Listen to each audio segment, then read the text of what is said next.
Hello, buddy. Welcome back to the Tin Man's Court channel.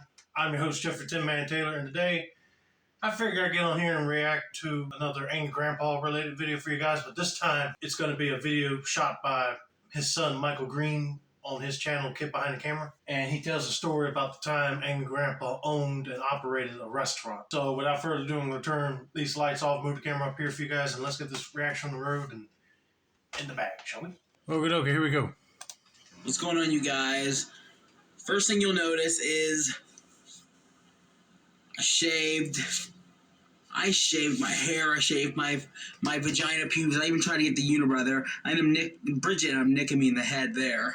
Okay, Michael, I really didn't want to hear that because I can notice you already shaved. But one thing's for sure, I would not shave my hair off completely. But that's just me. Anyway, let's continue. It was a whole thing. Look at this.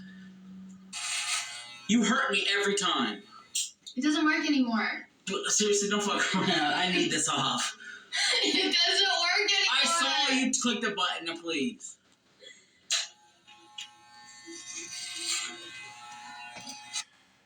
Yeah, she said it don't work anymore, but then yet it comes right on.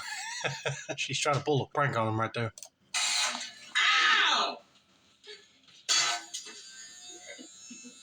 So anyway, the reason I'm out here is people keep asking more stories.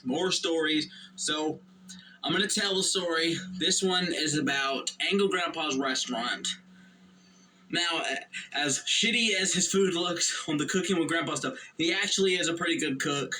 He always has been, and he opened a restaurant. It wasn't, you know, he didn't have some $200,000 establishment. It was like it was a kitchen that was already set up, and so it was in a flea market. It was a flea market restaurant that he had. It was called Smiley's Flea Market at the time. I think it's now is like Old Wagon Flea Market or some bullshit. I don't know. It's in Lexington. I'm going to tell a specific story about the restaurant because there's plenty of stories. There was a whole bunch of things that happened while he owned this restaurant, including one time where he got screwed, and it's the whole reason he doesn't have the restaurant anymore because everything was stolen from him. That's another story I'll tell. With the restaurant, he also catered. And he thought it would be good if we put out flyers that told people we cater for big parties and et cetera, et cetera. You can choose what you want. Well, I'll be darned. And Grandpa's trying to be a smart businessman and try to advertise that he does more than just cooking food at a flea market. But yeah, I wouldn't mind hearing that story about the time he got screwed there. Let's see what Michael talks about this catering business that he had up his sleeve. Well, he got what he asked for. We had our first customer. It was this big like office meeting these people were having. And they decided that they wanted to get like 40 spaghetti dinners, because that was one of his specials he was offering, the spaghetti dinners and cheeseburger baskets and stuff. And they all got the spaghetti dinners, about 40 of them, about 20 hamburger baskets, and it was hectic. The kitchen was fucking nuts. First of all, it was summer, so I was able to be there. And, oh, give me that motherfucker.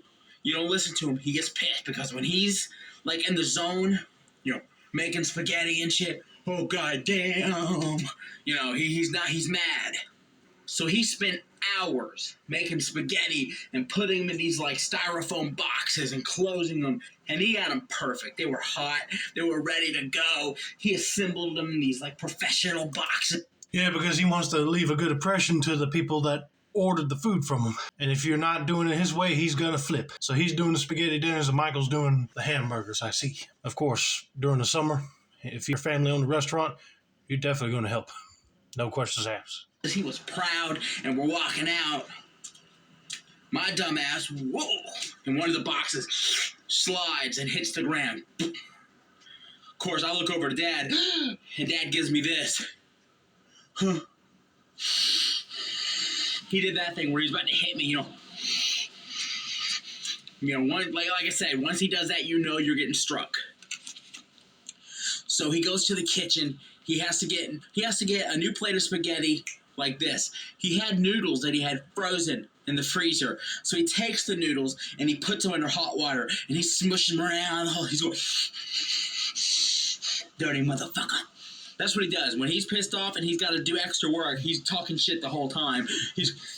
I hate that little fat motherfucker. Because I dropped it. I happened to have the box that it slid off of, but he overpacked it. It's his fault. So he's slamming the shit together. And he takes it and he closes it and shit. There you go, motherfucker. And then we take the food. We get a call. They liked it. Oh, but one person, mine was a little cold.